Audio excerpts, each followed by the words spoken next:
안녕하세요. 뉴스반장입니다. 검찰개혁을 외치며 출범한 이재명 정부.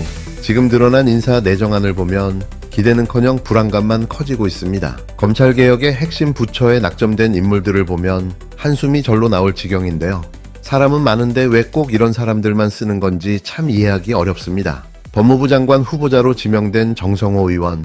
이름만 들어도 아는 이재명 대통령의 최측근인데요. 사법연수원 동기이자 40년 지기 정치 인생 내내 이재명을 도와온 형님 친구로 불릴 만큼 각별한 관계입니다. 정성호 의원은 그간의 행보를 보면 개혁보다는 오히려 윤석열 체제의 검찰과 미묘하게 발을 맞춰온 인물이라는 비판이 끊이지 않는데요. 지난 윤석열 정권 시절 정 의원은 검찰 수사를 받아도 대통령 못 끌어내린다. 김건희는 이미 조사받은 셈이라는 식의 발언으로 국민의 공분을 산 바 있습니다. 그 시점에 윤석열 정권의 공세에 맞서 싸우기는커녕 오히려 검찰에 면죄부를 주는 듯한 태도를 보여 야권 내부에서도 격한 반발을 샀는데요. 게다가 정성호 의원은 지난 대선 과정에서 당내 이재명 방탄 법안을 주장하며 논란이 됐습니다. 친이재명계 수에 몰두한 나머지 정작 당 전체의 신뢰는 훼손시켰다는 지적도 나왔는데요. 이런 인물을 검찰개혁을 책임질 법무부 수장으로 내정했다는 건데 이게 국민 눈높이에 맞는 인사라고 할 수 있을까요? 행정안전부 장관 후보자인 윤호중 의원도 다르지 않습니다. 국회 원내대표 시절 야당의 입장을 관철시키지 못하고 법사위원장 자리를 국힘당에 넘긴 전력을 아직도 기억하는 국민들이 많은데요. 당시 민주당 지지층 사이에선 기회를 줬더니 스스로 무너졌다는 비판이 들끓었습니다. 게다가 윤 의원은 윤석열 검찰 쿠데타 당시에도 국민이 느끼는 박탈감이 더 크다며 조국 전 장관을 겨냥하는 듯한 발언으로 비판을 받은 바 있는데요. 개혁에 있어 확고한 철학보다 눈치와 계산에 더 무게를 두는 인물이라는 인식이 깊은 이유입니다. 그런 윤호중 의원이 이제 국가안전과 지방자치, 경찰권까지 관할하는 행안부 장관으로 내정됐다니 국정운영의 무게중심이 제대로 잡히긴 할지 국민적 우려가 쏟아지고 있는데요. 더욱 충격적인 건 민정수석에 또다시 검찰 출신이 기용될 거라는 사실인데요. 봉욱 전 대검 차장검사가 유력하게 거론되고 있습니다. 김앤장 변호사 출신의 서울대 법대, 대검 첨단범죄수사과장, 공안기획관 등 요직을 두루 거친 검찰 기획통인데요. 아니 이 정부가 검찰개혁을 하겠다는 건지 검찰 출신으로 대통령실을 채우겠다는 건지 도무지 알 수가 없습니다. 검찰의 내부 사정을 잘 알아야 개혁할 수 있다는 논리는 과거 윤석열 정부가 했던 말과 뭐가 다를까요? 게다가 법무부 차관 후보로 내정된 이진수 검사장 역시 대검 형사부장 출신인데요. 수사권과 기소권 분리라는 시대적 과제를 완수하겠다며 떠들었는데 정작 수사통 검사들을 줄줄이 기용하고 있는 상황이 앞뒤가 도무지 맞지 않습니다. 이쯤 되면 묻지 않을 수 없는데요. 정말 이재명 정부에 사람이 그렇게도 없는 겁니까? 개혁을 외치던 그 날의 약속은 어디로 갔고 왜 지금 와서 검찰 공화국을 다시 복원하려는 듯한 인사를 하고 있는 걸까요? 저는 이 대목에서 정말 묻고 싶습니다. 이 인사 추천은 대체 누가 어떤 검증을 통해 하고 있는지 진심 궁금한데요. 왜 여기에는 진짜 검찰개혁을 할 적임자의 이름은 보이지 않는 걸까요? 김용민, 박은정, 이문정 등 정작 이들의 이름은 보이지 않는데요. 인사가 만사라고 했습니다. 정말 제대로 검증하고 추천해 적소적재에 꼭 필요한 인사가 기용됐으면 하는데요. 지금 이 상황은 아주 당황스럽습니다. 사실 오늘 좀 놀랐다. 와. 정책을 보고. 두 가지 측면에서 놀랐는데. 자, 어떤 정책이 나왔습니까? 첫 번째는 현실을 명확하게 인지하고 있어요. 어떻게? 현재 왜 대한민국에 이렇게 서울의 집값이 오르는지 원인 파악을 명확하게 하고 있어요. 어떻게 하고 있습니까? 그러니까 지금 집값이 오르는 거는 대출이 쉽게 말해서 빚이 증가해서 오르고 있거든요. 네. 근데 각종 여러 가지 대출들. 예를 들어서 막 어떤 상황이냐면 1주택자가 전세자금 대출을 받아서 집을 삽니다. 이거 이해가 되세요? 1주택자가 주택이 있는 사람이 또 전세 대출을 받을 수 있어요.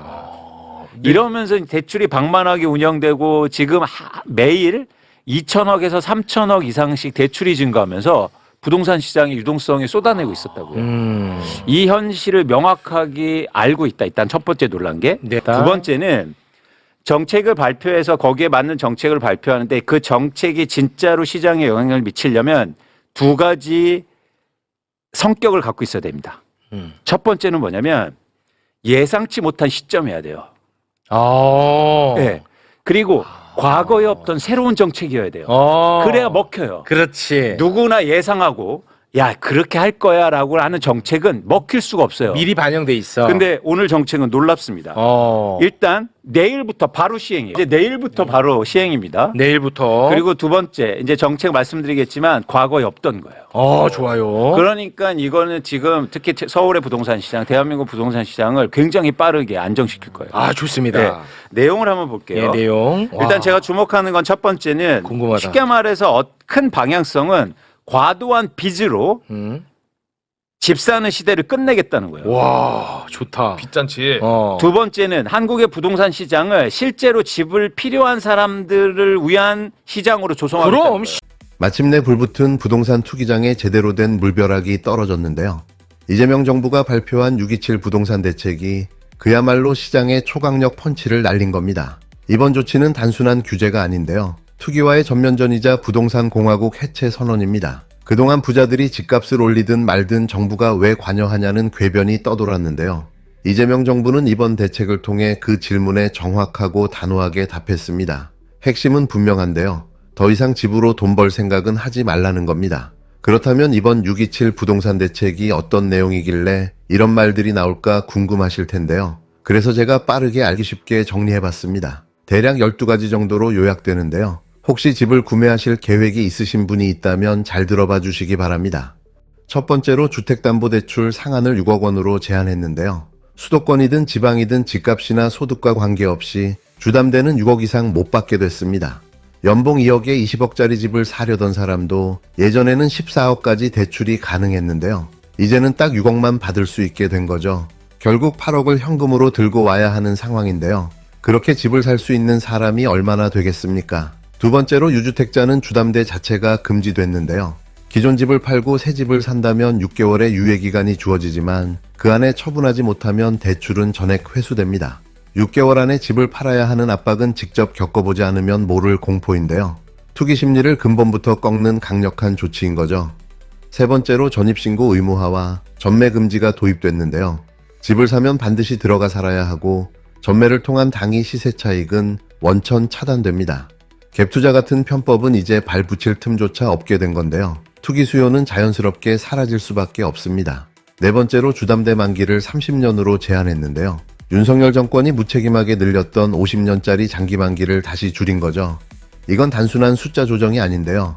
감당할 수 없는 부채 확대를 억제하고 거품을 걷어내는 본질적 조치입니다. 다섯 번째는 장음용 전세 대출이 금지됐는데요. 전세 보증금을 끌어다 집을 사는 갭투자 방식이 완전히 차단된 겁니다. 실제 자기 자본 없이 집을 사던 구조가 무너진 건데요. 투기의 싹을 근본부터 잘라낸 거죠. 여섯 번째로 신용대출 한도도 축소됐는데요. 차주의 연소득 이내로만 대출이 가능하게 막은 겁니다. 신용카드를 돌리고 무리한 레버리지로 집 사겠다는 시도는 이제 통하지 않는데요. 그 어떤 탈출구도 남기지 않은 셈입니다. 일곱 번째로 정책 대출도 축소됐는데요. 생애 최초 주택 구입자에게 제공되던 보금자리론이나 디딤돌 대출 한도가 최대 1억 원씩 줄어들었습니다. 정부가 저금리 대출을 무한정 지원해 줄 거라는 기대는 완전히 깨졌는데요. 실수요자 중심으로 시장을 재편하겠다는 강력한 의지인 거죠. 여덟 번째로 전세보증 대출 비율도 90%에서 80%로 줄어들었는데요. 세입자가 받을 수 있는 대출 자체가 줄어들면서 전세가를 올려 집값을 띄우던 구조가 붕괴된 겁니다. 결국 아파트 가격 상승의 연쇄고리를 근본부터 차단한 건데요. 전세 시장의 기형적 구조에도 칼을 댄 거죠. 아홉 번째로 대책의 핵심은 단순한 제한이 아닌데요. 이재명 대통령이 말한 오르는 것도 떨어지는 것도 신경 안 쓰겠다는 원칙이 그대로 반영된 겁니다. 시장에 인위적으로 개입하지 않겠다는 선언인데요. 부동산 투기 세력에게는 공포 그 자체인 거죠. 열 번째로 지금 부동산 커뮤니티는 혼란과 패닉 상태인데요. 일부는 6억까지 괜찮다고 위안 삼고 있지만 금리 4% 기준으로 한 달 이자만 250만 원이 넘는 상황입니다. 이런 조건에서 집값이 하락하면 감당은 오롯이 본인의 몫인데요. 존버는 곧 지옥문을 여는 입장이라는 현실이 곧 드러나게 될 겁니다. 11번째로 이번 정책은 국민자산 건전성에도 깊은 영향을 주는데요. 서울 강남과 마용성 등에서 급등하던 아파트 시장이 이미 상승세가 꺾이기 시작했습니다. 이재명 정부는 집값 급등의 원인을 대출로 명확히 규정하고 유동성을 틀어막았는데요. 투기 생태계를 뿌리째 흔드는 전략이 실행되고 있는 겁니다. 12번째로 정부는 하반기에만 가계대출 총량을 10조 원 이상 줄이겠다고 밝혔는데요. 정책대출도 연간 계획 대비 25%를 줄인다는 방침입니다. 무분별한 유동성 공급을 끝내겠다는 선언인데요. 부동산 공화국과의 결별을 실천에 옮기고 있는 거죠. 이쯤 되면 확신이 생기실 텐데요. 이번 대책은 단순히 집값을 누르겠다는 게 아니라 부동산 공화국과의 작별을 선언한 겁니다. 이제 필요한 건 종합 로드맵인데요. 통화, 세제, 공급을 망라해 대한민국의 주거 질서를 새롭게 구성해야 하는데요. 한국은행의 통화정책 재검토, DSR 규제 확대, 주담대 위험 가중치 상향 조정, 보유세 강화와 거래세 완화를 통해 불로소득을 환수해야 합니다. 공급 대책도 수도권 중심에서 벗어나 국토균형 발전과 지방분권으로 전환해야 하는데요. 이제는 이래서 집을 살 수 있는 나라로 바꿔야 합니다. 이건 단순한 경제정책이 아니라 정의와 공정, 헌법 정신을 바로 세우는 대개혁인데요.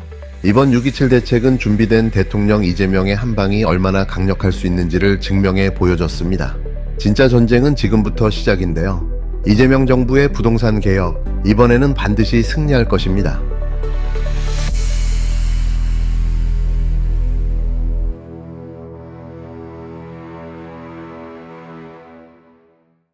청취자께서 보내주신 자료들 오늘 함께 좀 자세히 들여다볼까 합니다. 네. 이재명 정부 초기에 대한 내용인데요. 특히 인사 문제하고 또 6.7 부동산 대책 이 두 가지에 대한 분석이 담겨 있네요. 맞습니다. 좀 상반된 시각이 같이 들어있는 것 같아요. 네, 한쪽에서는 뭐랄까 개혁 의지에 대해 약간 물음표가 던져지는 그런 인사 얘기가 있고요.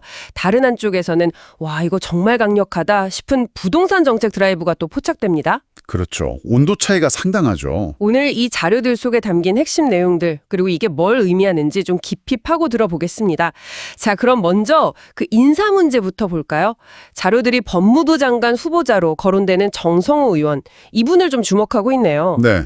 뭐 대통령 최측근이다 이건 다 알려진 사실인데 그렇죠. 근데 과거 발언들 때문에 과연 검찰 개혁 의지가 확실한가 이런 의문을 제기하는 시각이 자료에 담겨 있어요.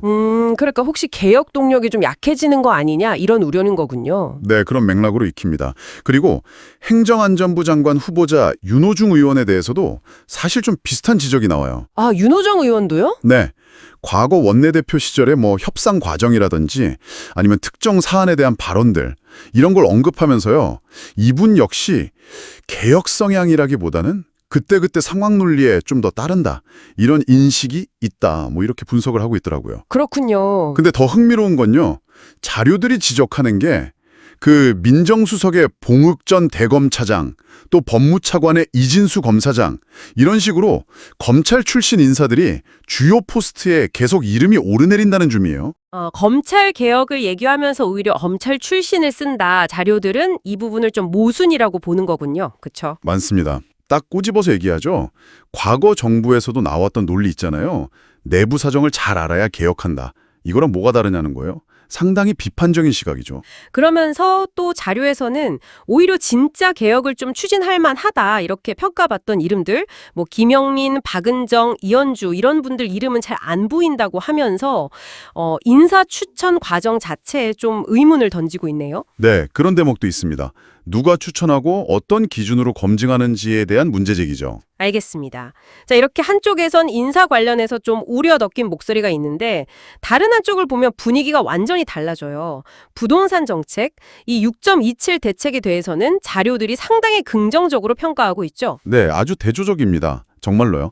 일단 과도한 대출, 그러니까 빚 문제, 이게 집값 폭등의 핵심 원인이다. 이걸 정확하게 짚었다는 평가가 있고요. 네. 그리고 예상치 못한 타이밍에 과거에는 볼 수 없었던 아주 강력한 정책을 내놨다. 이렇게 분석합니다. 자료에선 뭐 빚내서 집 사는 시대와의 결별, 심지어 부동산 공화국과의 결별 선언 이런 표현까지 썼다면서요? 네, 맞아요. 그 정도로 표현이 강합니다. 그만큼 정부 의지가 단호하다 이렇게 해석하는 거죠. 결별 선언이라니 정말 강한 표현이네요. 그만큼 파격적인 조치들이 담겨 있다는 뜻일 텐데요. 구체적으로 어떤 내용들이 핵심인가요? 좀 알려주시죠. 자료들이 강조하는 걸 보면 크게 한 세 가지 방향인 것 같아요. 첫째는 대출 자체를 그냥 아주 강력하게 옥죄는 겁니다. 옥죄인다. 네. 소득이나 뭐 집값 이런 거랑 상관없이 주택담보대출 한도를 그냥 6억 원으로 딱 묶어버리고요. 1주택자가 추가로 주담대 받는 것도 사실상 막았어요. 처분 조건부 예외가 있긴 하지만요. 그리고 대출 만기도 30년으로 줄였고요. 와. 둘째는 갭 투자하고의 전쟁 선포? 뭐 이런 느낌입니다. 전세자금 대출 이용해서 집 사는 거 있잖아요. 소위 갭 투자. 이 통로를 아예 원천 차단하겠다는 의지가 보여요. 전세 보증 대출 비율도 축소했고요. 90%에서 80%로요. 갭 투자를 원천 차단한다? 네. 그리고 셋째는 전반적인 신용 축소예요. 그냥 주담대뿐만 아니라 신용대출 한도도 연소득 이내로 줄이고 보금자리론 같은 정책대출 한도까지 축소했습니다. 와, 이게 듣기만 해도 정말 숨 막히는데요. 단순히 그냥 집값을 좀 누르겠다. 이 정도 수준을 넘어서는 것 같아요. 아예 그냥 과도한 빚으로 집을 사는 것 자체를 좀 불가능하게 만들겠다. 이런 의도로 읽히는데요. 정확하게 보셨습니다. 자료들도 그렇게 해석하고 있어요. 이게 투기 심리를 확실히 꺾고 시장에 너무 많이 풀린 유동성, 이걸 흡수해서 부동산 시장을 좀 빠르게 안정시킬 거다. 이런 기대감이 커요. 네. 그러니까 투기 자체가 좀 어려운 환경을 만들겠다 이런 거죠. 하반기에 가계대출 총량 관리 강화하겠다는 계획도 다 같은 맥락으로 보고 있고요. 네. 오늘 이렇게 청취자께서 보내주신 자료를 통해서 이재명 정부 초기에 좀 상반된 두 가지 모습을 확인했습니다. 인사에서는 개혁이 혹시 후퇴하는 거 아니냐 이런 우려 섞인 시선이 보이고요. 반면에 부동산에서는 시장 질서 자체를 바꾸려는 듯한 아주 초강력 개입이 나타나고 있습니다. 결국 이 두 가지가 새 정부 국정 운영의 뭐랄까 핵심 축이라고 할 수 있겠죠. 정부 개혁의 방향 문제 그리고 국민들의 주거 안정 문제니까요. 그렇죠. 정치자 여러분의 삶에도 정말 직접적인 영향을 미치는 부분들인데 자료들을 보면 이 중요한 두 영역에서 정부가 상당히 다른 온도의 접근법을 보이고 있다. 이걸 포착하고 있는 겁니다. 그렇습니다. 이 자료들을 쭉 놓고 보면 마치 정부가 서로 다른 신호를 동시에 보내는 것 같기도 해요. 한편에서는 개혁에 대한 의구심을 좀 자아내는 듯한 인선을 보여주고 다른 한편에서는 아주 과감하고 어떻게 보면 급진적이기까지 한 정책을 동시에 추진하고 있단 말이죠. 네, 그 점이 참 흥미로운 지점이죠. 이 상반된 행보가 과연 면밀히 계산된 어떤 전략의 일환일까요? 아니면 혹시 이 초기 정부 내에 아직 조율되지 않은 어떤 긴장관계 이런 걸 그냥 드러내는 걸까요? 오늘 이 흥미로운 질문을 청취자 여러분께 한번 던져보면서 마무리할까 합니다.